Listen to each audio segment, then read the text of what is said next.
I'm someone who's often switching around his lens collection, and over the past 5-6 years I've actually gone through many different lenses, and today in this video I'll be showing you guys the 3 lenses that I basically use for every single thing I do today, and the 2 lenses that I recommend you absolutely stay away from. Alright, first up we have the beast. It's the Sigma Art 24-70 f2.8. I bought this lens basically to replace my kit lens back then for my A7 III. Bought this in the middle of 2020, and honestly I've never for a day regretted owning this lens. It is absolutely fantastic. I shoot about 50-60% of everything I do is on this thing here. It's great for any kind of client work, music videos, weddings, commercials, anything you can think of, and even personal projects, short films, whatever. The 24-70 range is just fantastic. The f2.8 is great. The image quality on this lens is fantastic. The build quality, actually, I would say, is definitely on par with some of the Sony GM lenses even. And the price just makes it an incredible deal. So I highly recommend the Sigma Art 24-70. Now there is the Tamron 28-78. They had the original and they also have the G2. Back when I bought this, the G2 didn't exist. So it was just the original versus this versus the Sony GM 24-70. The GM was just too expensive. I thought it was just stupid expensive. I didn't want to pay for that. And I actually borrowed the Tamron from a buddy of mine and I used it for a couple of weeks. And there were 3 things that really bothered me about this lens. The fact that it was so plasticky. The whole build was basically completely plastic, and there were no physical buttons on the lens, so you couldn't really do any of like these focus hold or maybe autofocus, manual focus switch. I really hated that lens didn't have that, and the focus and the zoom rings were swapped. That really bothered me. All my other lenses were a certain way, and then the Tamron was going to come in and be the other way.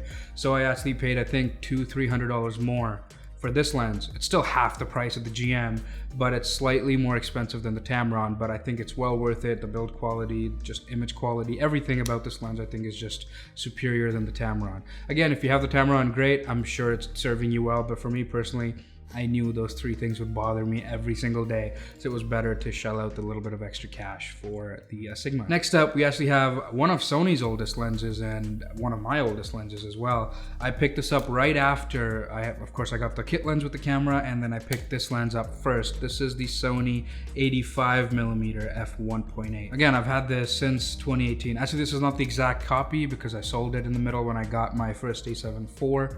Again, I was just helping pay for this camera, so I sold my A7 III and I sold this lens to buy the A7 IV. Immediately regretted that very much. I just love the 85mm focal length. I think it looks fantastic, and I actually highly recommend everybody that the 85mm should be your second lens instead of a 50. I think the 85 is just beautiful, and most of the kit lenses cover the 50mm focal range. And with this thing specifically, I think the focus performance is on par with the newer lenses today. The build quality is great, the image quality is great. Basically, this lens doesn't hold you back in any way at all. It performs really well. The f1.8 gives you beautiful portraits. The only real negative you could point to about this lens is that the focus distance isn't really super close, so you have to be quite far away to focus. But again, it's an 85, you're gonna have to be really far away anyways.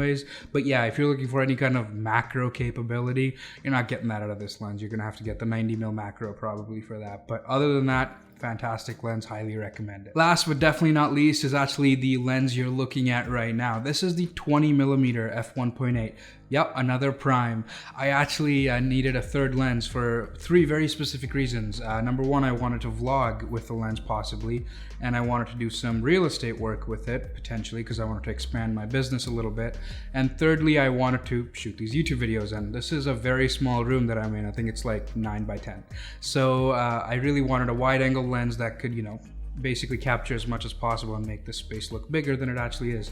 So I was looking at 2 options. It was the 20mm or it was the 1635 f4 from Sony. I actually ended up picking the 1635 f4. I actually bought it used for about, I think it was $1,000 or $1,100, I forget exactly. But yeah, I bought that lens and it was immediate regrets all the way through. We'll get into that a little bit later, but essentially I sold that off and I picked up this 20mm. I think it's fantastic. It's a beautiful lens. It's nice and compact. It's got all of the new G Master features basically. It's as sharp as the 24mm f1.4. And I think the 20 is just great for all the 3 things I mentioned. It does the job very well for me. And yeah, basically every single thing you see on YouTube from me from like the last couple months is shot on this 20mm, and it's fantastic. It's serving me very well. Now on to the two lenses that I don't recommend. And again, this is my personal opinion, but here it goes. First, the lens we just talked about. It's the 16-35 f4 from Sony. And this is not the power zoom. This is the original I'm talking about. Again, I bought that lens before I bought the 20mm. Immediate regrets. And a lot of people on the internet had a lot of nice things to say about it, but I didn't feel that way at all. And a lot of that had to do with the f4. And again, it's not for the low light necessarily, because I know the Sony cameras can pretty much see in the dark. It's not about the low light, it's just about the f4 look. Like right now, you're seeing me and you see that blurry background in the back. I really like that look, and getting that at f4 in a small space like this was just, yeah, it wasn't possible pretty much. So basically it didn't serve that purpose for me. I did shoot some YouTube videos with it, and I just didn't think they looked very good. Next up, I did want to vlog with it a little bit, and I really enjoy when even a wide angle lens has a little bit of that shallow depth of field. I think that just looks really expensive, and it looks Hollywood, and it looks good. Me looking at the footage I've shot, I want to feel good about it, and with that lens, I just didn't. It just, everything looked flat to me. And yeah, so I just wasn't a big fan of that whatsoever. So I ended up 6 months later having a really hard time selling it because the power zoom had come out in the meantime. And that basically dropped the value of the original 16-35 by a lot. So, but thankfully I was able to sell it without a huge loss. But yeah, picked up the 20mm. This is much better. The 16-35 was decent for real estate, didn't really have any complaints there, but for the other two big reasons, I just didn't like it. The second lens I never recommend you guys buy is this guy right here. This is the Sony 50mm f1.8. I actually ended up picking this lens up when I sold my 85, and I thought, you know, it was similar enough. 50-85, I could get a similar result, which is true. Technically, you can get a similar result, but just the experience using this compared to the 85, oh God, it's just awful. First things first, the build quality. It's entirely plastic. It's a super cheap lens, and the focus ring it's just terrible. And I like to manual focus quite a lot because I do a lot of detail shots and whatnot.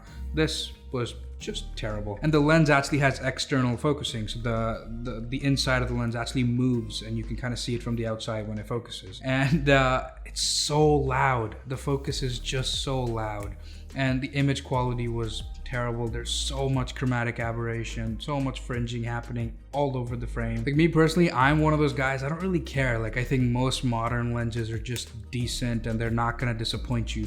But this is the one lens that made me realize, like, no, there can be some pretty shitty lenses these days too. There's no buttons on the outside, so you have to control everything from the camera itself, which really just throws a wrench in my workflow, like how I like to work. So I'm probably gonna sell this pretty soon. I just bought back my 85 like a month and a half ago, so I'm gonna definitely get rid of this as soon as possible.